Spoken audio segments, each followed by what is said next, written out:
Avez-vous déjà imaginé vous lever au milieu d'une messe catholique, devant des centaines de personnes, et crier que tout cela n'était que mensonge? Que Marie n'était rien de plus qu'une femme ordinaire? Que toute cette dévotion était de l'idolâtrie? Je l'ai fait.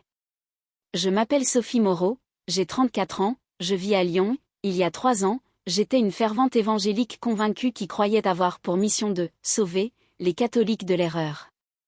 Mais ce qui s'est passé après ce jour-là a complètement bouleversé tout ce que je croyais savoir sur Dieu, sur la foi et sur la vérité. Avez-vous déjà eu l'impression d'avoir absolument raison sur quelque chose, pour finalement découvrir que ce n'était peut-être pas le cas? Avez-vous déjà été si sûr d'être sur la bonne voie que vous avez jugé ceux qui pensaient différemment? J'étais tellement aveuglée par ma propre conviction que j'ai failli rater l'occasion de vivre le plus grand miracle de ma vie. Voici mon histoire. Et si vous restez jusqu'à la fin, vous comprendrez pourquoi je ne peux plus juger la foi de qui que ce soit. Avant de commencer, j'aimerais vous demander quelque chose. Si cette histoire vous touche, n'hésitez pas à l'aimer et à partager vos expériences de foi, de doute ou de transformation dans les commentaires. Vous n'imaginez pas le nombre de personnes qui ont besoin d'entendre ce genre d'histoire. Et abonnez-vous à la chaîne pour que nous puissions transmettre ce message à encore plus de personnes. C'est parti! Je suis née dans une famille traditionnellement catholique à Bordeaux. Ma grand-mère, Marguerite, allumait des cierges à Notre-Dame tous les jours. Ma mère, Claire, avait un petit autel avec une image de Marie dans notre appartement de la rue Sainte-Catherine. Le dimanche, la messe n'était pas facultative, elle faisait partie de nous, comme la respiration. J'ai adoré. J'ai adoré l'odeur de l'encens, l'écho des prières dans la nef de la cathédrale Saint-André, le sentiment de paix lorsque je m'agenouillais devant la statue de Notre-Dame de Grâce. À 7 ans, j'ai fait ma première communion. Je me souviens de la robe blanche, des fleurs, de la sensation que Dieu était proche de moi. Je parlais à Marie comme si elle était mon amie invisible. Je lui confiais mes peurs, mes rêves d'enfant. Et je sentais, ou croyais sentir, qu'elle m'écoutait. Mais le jour est venu qui a tout changé. J'avais 12 ans. Ma mère a commencé à perdre du poids sans raison apparente. Une fatigue constante. Une douleur qu'elle essayait de me cacher. Lorsqu'elle est finalement arrivée au CHU de Bordeaux, le diagnostic a été comme une sentence irrévocable, cancer du pancréas à un stade avancé. J'ai prié. Seigneur, comme j'ai prié. Chaque soir, à genoux près de mon lit, je suppliais Marie d'intercéder pour ma mère. J'ai allumé tellement de bougies que j'en ai perdu le compte. Je me suis fait des promesses. Si tu la sauves, je deviendrai religieuse. Je te consacrerai toute ma vie. Ma grand-mère m'emmenait à l'église tous les matins avant l'école. Nous récitions le chapelet ensemble, les larmes aux yeux. 6 mois plus tard, ma mère est décédée. Elle n'avait que 38 ans. J'en avais 12. Et dans ce cercueil, avec son corps, j'ai enterré ma foi aussi. Car où était Marie quand je l'ai supplié de l'aider? Où était ce Dieu qui était censé nous aimer? J'avais tout bien fait. J'ai prié, j'ai cru, j'ai eu confiance. Et malgré tout, il m'a laissée orpheline.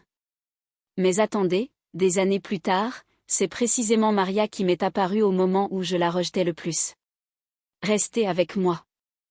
J'ai passé toute mon adolescence athée. La colère était le mot qui définissait mon rapport à la religion. Colère contre Dieu qui m'avait abandonné. Colère contre l'Église qui vendait des espoirs vains. Colère contre ma grand-mère qui continuait à prier comme si de rien n'était. À 19 ans, j'étais étudiante en soins infirmiers à Lyon. C'est là que j'ai rencontré Thomas, un camarade de promotion. Il était différent. Il dégageait une sérénité que je ne comprenais pas. Il ne buvait pas, ne fumait pas, mais il n'était ni ennuyeux ni moralisateur. Juste, calme. Parfait. Un jour, pendant une pause à l'Institut de formation infirmière, il m'a invité à visiter son église. Je lui ai ri au nez. L'église? Tu sais ce que j'en pense. Mais Thomas n'a pas abandonné. C'est différent, Sophie. Il n'y a pas de rituel vide, pas d'image de saint, pas d'intermédiaire. C'est juste toi et Dieu. Direct. Réel. La curiosité m'y a conduit. C'était une église évangélique de Villeurbanne. Pas de bancs en bois anciens, pas de vitraux, pas de statues. Des murs blancs, des chaises en plastique, un orchestre jouant des chansons qui ressemblaient plus à des concerts qu'à des cantiques. Et quand le pasteur Jean-Marc a commencé à prêcher, quelque chose en moi s'est réveillé. Il a parlé d'une relation personnelle avec Jésus. Non pas de rituels, ni de prières apprises par cœur, mais de conversation, d'intimité. Jésus ne veut pas de ta religiosité. Il veut ton cœur. Ces mots m'ont transpercé comme une lance. J'ai pleuré si fort ce jour-là. Pour la première fois depuis des années, j'ai senti que peut-être, juste peut-être, Dieu ne m'avait pas abandonné. 3 mois plus tard, je me suis convertie. J'ai été baptisée par immersion dans les eaux du Rhône lors d'une retraite religieuse. C'était en août 2018. J'avais l'impression d'être née de nouveau. J'avais enfin trouvé la vérité. Et avec cette vérité est venue une mission. Je devais sauver les gens de l'erreur. Surtout les catholiques. Ils n'adoraient pas Dieu, ils adoraient Marie, les saints et les idoles de pierre. Ils étaient perdus et ne le savaient même pas. Je devais leur ouvrir les yeux. Je suis devenu militant. J'ai participé à des groupes d'évangélisation dans les rues de Lyon. J'ai débattu avec des catholiques sur les réseaux sociaux. J'ai étudié l'apologétique évangélique pour réfuter tous leurs arguments. J'avais réponse à tout. Marie n'était qu'une femme. La Bible ne mentionne ni le rosaire, ni le pape, ni le purgatoire. Les images sont une idolâtrie, interdite par le 2e commandement. Je sauvais des gens. Du moins, c'est ce que je pensais. Jusqu'au jour où je suis entrée dans cette cathédrale pour affronter l'erreur, et j'en suis ressortie incapable d'expliquer ce qui m'était arrivé. C'était le 15 août 2021, fête de l'Assomption de Marie. Le jour le plus important pour les catholiques français en dévotion à Notre-Dame. Je savais que la cathédrale Saint-Jean de Lyon serait bondée. Et j'avais un plan. J'y suis allée avec 3 personnes de mon groupe d'évangélisation, Thomas, Léa et Gabriel. Nous sommes entrés discrètement. La cathédrale était magnifique, des bougies partout, des centaines de personnes debout, faute de places assises. L'odeur de l'encens a ravivé des souvenirs d'enfance que j'ai immédiatement tenté d'effacer. Le père Michel célébrait. C'était un homme d'environ 65 ans, aux cheveux gris et à la voix ferme mais douce. Au moment de l'homélie, il commença à parler de Marie. Aujourd'hui, nous célébrons celle qui a dit oui à Dieu. La femme qui a porté le Sauveur lui-même dans son sein. Notre Mère, Notre-Dame, qui intercède pour nous devant le trône du Très-Haut. Quelque chose en moi a craqué. Ça y était. Je ne pouvais pas laisser ces centaines de personnes continuer à être trompées. Je me suis levée de ma chaise au fond et j'ai crié. C'est un mensonge. Vous vénérez une créature. Marie n'était qu'une femme ordinaire. Le silence fut instantané et assourdissant. Des centaines de visages se tournèrent vers moi. J'y vis la stupeur. La colère. La confusion. Le père Michel se figea devant l'autel, le microphone captant sa respiration haletante. Mais je ne me suis pas arrêtée. J'ai marché dans l'allée centrale, ma Bible à la main. La parole de Dieu dit dans Exode 20, « Tu ne te feras pas d'image taillée. Tu es dans l'idolâtrie. Jésus est le seul médiateur entre Dieu et les hommes. Marie ne peut entendre les prières, c'était une femme pécheresse comme nous tous. » Les gens ont commencé à murmurer. Certains ont crié, « Sors d'ici !»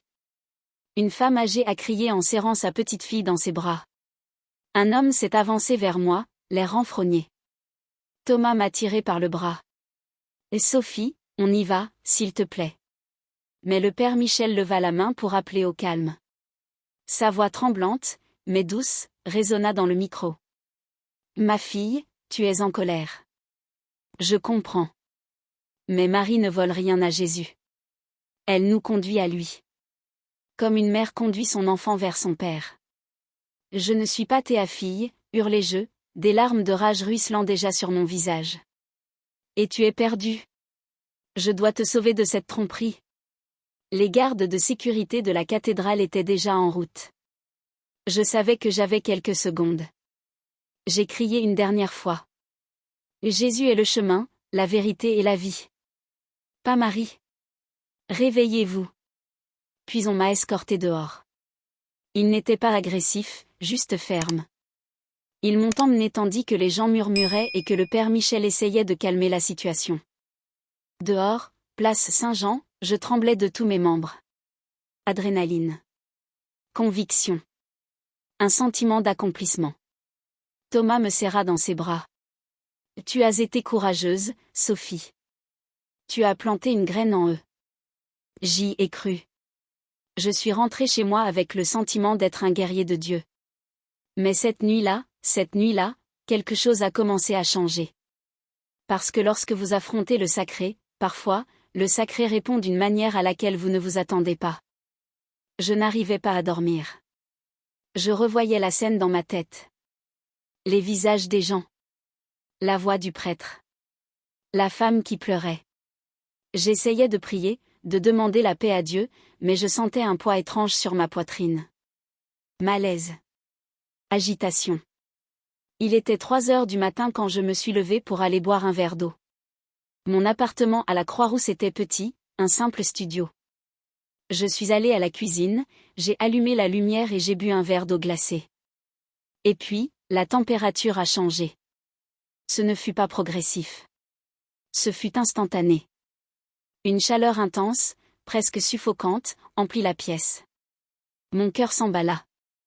Je me retournai pour rentrer et me figer. Il y avait quelqu'un. À l'entrée de ma chambre. Une silhouette féminine. De lumière. Ni solide, ni transparente non plus. C'était quelque chose entre les deux. Je voyais à travers elle, mais en même temps, elle était réelle. Tellement réelle que mon cerveau ne pouvait pas la traiter. Je portais une robe bleue. Un voile blanc. Les mains tendues vers moi. Et le visage était à la fois indéfini et parfaitement reconnaissable. Je ne peux l'expliquer. C'était comme si mon cerveau ne parvenait pas à saisir les détails, mais mon cœur savait exactement de qui il s'agissait. Mes jambes ont lâché. Je suis tombée à genoux sur le sol froid de la cuisine, le verre m'échappant des mains et se brisant. Mais je n'ai pas entendu le bruit. Je ne pouvais que fixer cette présence. Et puis, elle a parlé. D'une voix inaudible. Les mots sont simplement apparus en moi.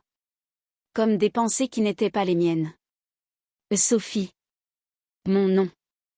Elle a prononcé mon nom. Et dans ce son silencieux, il y avait tant d'amour que je me suis mis à pleurer convulsivement. Pourquoi me rejettes-tu, ma fille? J'ai essayé de parler, mais ma voix ne sortait pas. Je tremblais tellement que je ne pouvais plus contrôler mon corps. Terreur. Émerveillement. Désarroi total. Mon cerveau était en vrille, essayant de rationaliser. Ce n'est pas réel. Je rêve. Je suis en train de craquer. C'est impossible. Mais c'était bel et bien le cas. Chaque cellule de mon corps ressentait sa présence. L'air était chargé, dense, vibrant. Je n'ai jamais rien volé à mon fils. Je le désigne simplement du doigt. Comme je l'ai toujours fait. Les larmes coulaient à flots. Car à cet instant précis, je savais. Ce n'était pas de la croyance. C'était une connaissance absolue. C'était Marie. La mère de Jésus. La femme que j'avais rejetée, méprisée, traitée d'idole pendant des années. Et elle était là. Devant moi. Pleine de miséricorde. Ta mère n'est pas morte parce que je n'ai pas entendu ses prières. Elle est morte parce que son corps s'est fatigué. Mais elle n'a jamais quitté mes bras. Et toi non plus. Un sanglot s'échappa de ma poitrine, si fort qu'il me fit mal. Toutes les barrières que j'avais érigées s'effondrèrent. Des années de colère. Des années de rejet. Des années d'arrogance. Tout s'écroula à cet instant. Je suis vraiment désolée. Réussis-je à murmurer. Je suis vraiment désolée. Je sais, ma fille. C'est pour ça que je suis ici. Non pas pour te condamner, mais pour te rappeler que l'amour de Dieu est plus grand que notre entendement. Et il y a de la place pour chacun dans son cœur. Arrête de diviser. Commençons à unir. La lumière commença à faiblir. Elle disparaissait. La panique m'envahit. Je ne voulais pas qu'elle s'en aille. J'ai tendu la main. Attends. Ne pars pas encore. J'ai besoin. J'ai besoin de comprendre. Tu comprendras. En temps voulu. Et puis, elle avait disparu. Simplement disparu. La température était revenue à la normale. Le silence régnait dans l'appartement. Seul le bruit lointain d'une voiture dans la rue en contrebas. Je suis restée là, sur le sol, parmi les éclats de verre, à pleurer jusqu'à ce que je n'ai plus de larmes. Mais ce qui est arrivé ensuite était encore plus impossible à expliquer, et allait changer non seulement ma vie, mais aussi celle de quelqu'un d'autre. Je n'ai parlé de cette nuit-là à personne. Comment l'aurais-je pu? Qui m'aurait cru? Une militante évangélique ayant une vision de Marie? J'y croyais à peine moi-même. J'ai passé les jours suivants en état de choc silencieux, fonctionnant en pilotage automatique dans mon travail d'infirmière à l'hôpital Édouard Herriot. Mais exactement une semaine plus tard, c'est arrivé. J'étais de garde aux urgences.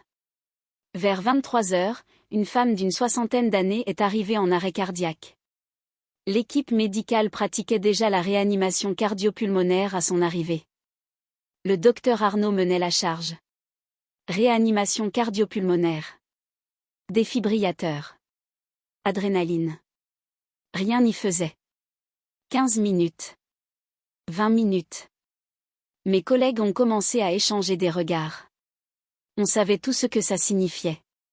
Quand on dépasse 20 minutes sans réponse, les chances sont minces. Appelons-nous, dit le docteur Arnaud d'une voix fatiguée. Il allait déclarer la mort. Mais quelque chose en moi criait, non. Je ne sais pas d'où cela venait. Ce n'était pas une voix audible, mais une urgence absolue. J'ai regardé la femme. Son visage pâle. Ses lèvres violettes. Ses mains inertes. Et, soudain, sans réfléchir, j'ai posé ma main sur sa poitrine et murmuré. Maria, si tu étais avec moi cette nuit-là, sois avec elle maintenant. Le docteur Arnaud m'a regardé, perplexe. Sophie, qu'est-ce que tu... Et puis le moniteur a émis un bip. Un battement de cœur. Faible. Mais il était là. Puis un autre. Et encore un autre. Oh mon Dieu! L'infirmière Julie à côté de moi se couvrait la bouche avec sa main. Le cœur de cette femme s'est remis à battre. Tout seul. Sans aucune intervention. Après 24 minutes d'arrêt. Le docteur Arnaud est resté paralysé quelques secondes, puis a repris le protocole. Stabilisation. Traitement. Transfert aux soins intensifs.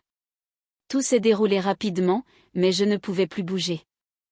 Je suis restée plantée là, à fixer mes mains comme si elles appartenaient à quelqu'un d'autre. 3 jours plus tard, la femme s'est réveillée.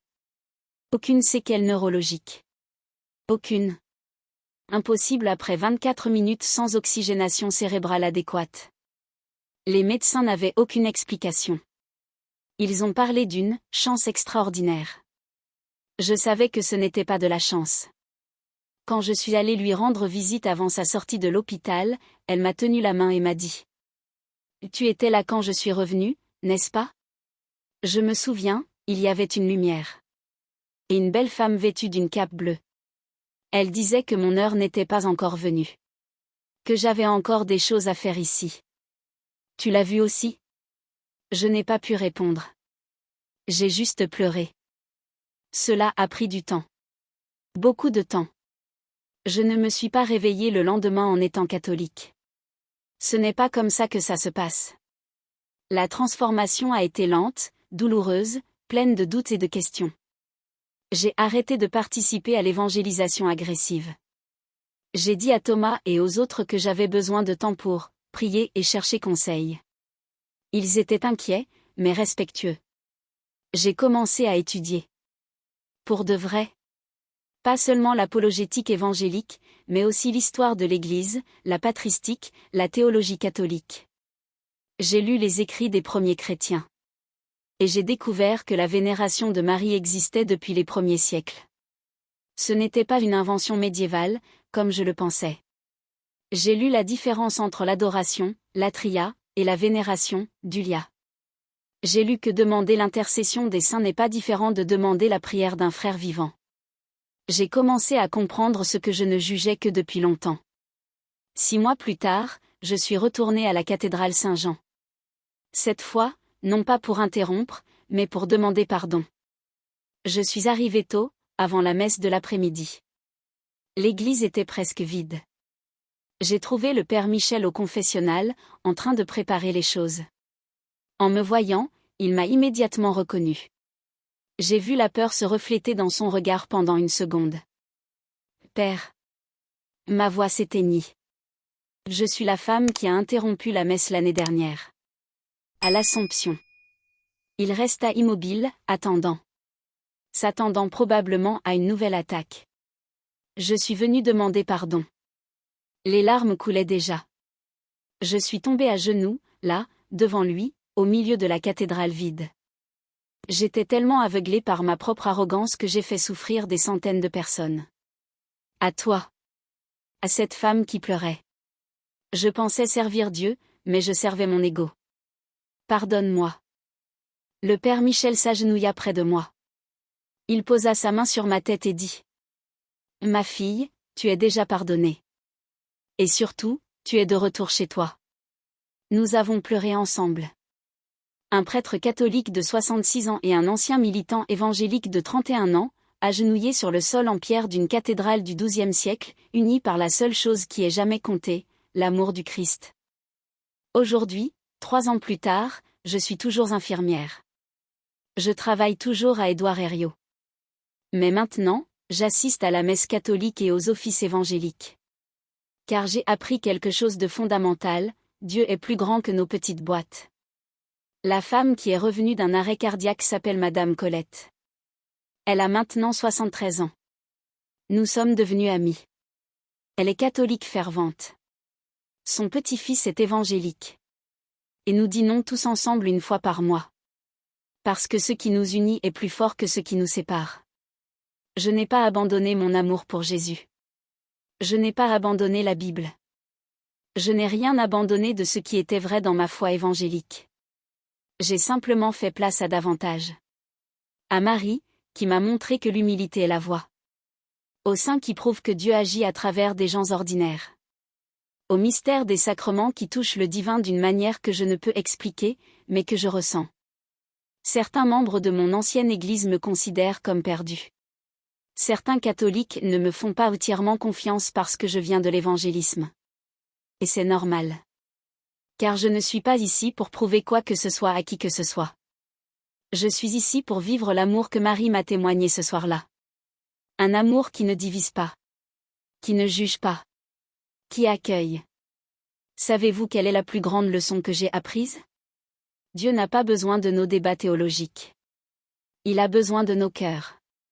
Et parfois, quand nous pensons défendre la vérité, nous ne faisons que défendre notre orgueil.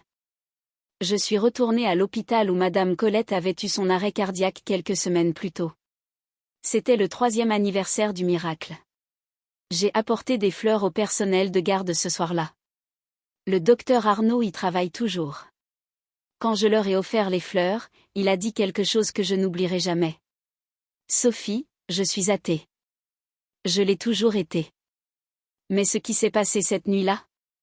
Je n'ai aucune explication. Et tu sais ce que ça m'a appris? Que l'univers recèle peut-être des mystères que la science ne peut pas encore saisir. Et qu'il est normal de ne pas avoir toutes les réponses. Voilà la paix que j'ai trouvée. La paix de ne pas avoir besoin d'avoir toutes les réponses. De pouvoir vivre avec le mystère. D'accepter que Dieu agit d'une manière qui défie parfois notre logique, nos livres, nos systèmes théologiques parfaits. Si vous êtes arrivé jusqu'ici, merci. Du fond du cœur. Car cette histoire n'est pas seulement la mienne. Elle parle de nous tous qui nous sommes sentis perdus, qui avons jugé les autres, qui avons cru détenir la vérité absolue. Avant de terminer, j'aimerais vous poser une question. Avez-vous déjà pris le temps de questionner vos certitudes? Non pas pour les abandonner, mais pour les tester? Pour voir si elles vous appartiennent vraiment ou si vous en avez simplement hérité sans jamais les avoir approfondies. La vraie foi n'a pas peur des questions. Elle grandit avec elles. Si cette histoire vous a touché, N'hésitez pas à la liker pour que davantage de personnes puissent la découvrir. N'hésitez pas à laisser un commentaire. Avez-vous déjà vécu une expérience qui a remis en question vos convictions? Qui vous a fait remettre en question ce que vous pensiez savoir? Je lis tous les commentaires et j'y réponds dès que possible. Et abonnez-vous à notre chaîne. Ici, nous partageons des histoires vraies de personnes qui ont trouvé Dieu dans les endroits les plus inattendus, de la manière la plus inattendue. Vous n'êtes pas seul dans votre cheminement spirituel, quel qu'il soit. Que Marie, la mère qui accueille tous ses enfants, intercède pour vous. Et que Jésus, l'unique Sauveur, vous guide toujours. À bientôt pour la prochaine histoire. Que Dieu vous bénisse.